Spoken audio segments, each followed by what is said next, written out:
Мына 5 ақпаратпен ешкіммен ешқашан бөліспеңіз. Кейде бір ауыз сөз, бір ғана сторис, бір ғана досым ғой деген сенім өміріңді түбегейлі өзгертіп жіберуі мүмкін. Бүгін мен сіздерге ешкіммен ешқашан бөліспеу керек 5 ақпаратты айтамын. Бұл психологтар өмірлік тәжірибе және мыңдаған адамның өкінішінен шыққан қорытынды болып табылады. Қазіргі заманда адамдар бәрін жария қылады. Қайда барады, қанша табады, кіммен ұрысты, не жоспарлап жүр. Ал ең қауіптісі осы ақпаратты өз қолымызбен қате адамдарға беруіміз. Бірінші ақпарат – жоспарларыңыз. Бірінші және ең маңыздысы жоспарларыңызды ешкімге айтпаңыз. Үй аламын, бизнес ашамын, көшемін, ажырасамын, жаңа жоба бастаймын деген сияқты. Неге айтуға болмайды? Себебі көп адам саналы не санасыз түрде іштарлық етеді. Кейбіреулер сені алдын ала тоқтатуға тырысады.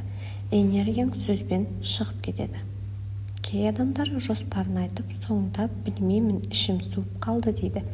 Себебі сен идеяңды іске асырмай, оны адамдардың пікіріне беріп қойдың. Жоспар үнсіз орындалғанда ғана мықты болады. Екінші ақпарат – табысың мен қаржың. Екіншісі ол ақшаң, айлығың қанша табасың, қайдан табасың және қанша жинадың. Неге қауіпті? Себебі біреулер сені пайдалана бастайды, біреулер сені жек көре бастайды, біреулер сені қарсы беретін адам деп көреді. Ақшаңды білген адам саған ешқашан бұрынғыдай қарамайды. Ақша жеке тақырып, тіпті туыстармен де абай болу керек. Үшінші ақпарат – отбасыңдағы проблема. Күйеуіңмен, әйеліңмен, ата-енеңмен болған ішкі мәселе. Неге айтуға болмайды? Себебі сен татуласасың, ал айтқан адам оны ұмытпайды. Ертең сол адам сені сол жерден соғады. Отбасылық құпия сыртқа шықса, уға айналады. Күйеуіңмен ұрсып, құрбыңа бәрін айттың. Ертең татуластың, ал құрбың күйеуіңді жек көріп қалады. Отбасы мәселесі тек отбасының ішінде ғана шешілу керек.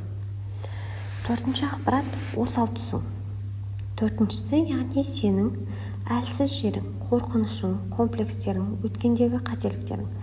Неге қауіпті? Себебі бүгін сені жұбатқан адам ертең сол жерден ұруы мүмкін. Адамдар бәрін кешіреді, бірақ сенің әлсіздігіңді кешірмейді. Осал тұсың қару емес, құпия болсын. Бесінші ақпарат – жеке жоспар, құжат, локация. Яғни жеке қауіпсіздікке қатысты ақпарат. Қайда бара жатырсың, қай жерде отырасың, құжаттарың, балаларың туралы толық мәлімет. Неге? Себебі қауіп тек байланыстан емес, таныстан да келеді. Яғни бейтаныстан да емес, таныстан да келеді. Әлеуметтік желі сенің күнделігің емес. Сол себепті де бұл ақпараттарды құпия ұстауға тырыс. Ақылды адам бәрін айтпайды, күшті адам бәрін көрсетпейді, бақытты адам бәрін дәлелдемейді. Егер сен осы 5 ақпаратты сақтай алсаң, жүйкеңде, жолыңда, өміріңде тыныш болады. Осымен достар, видеомыз аяқталды.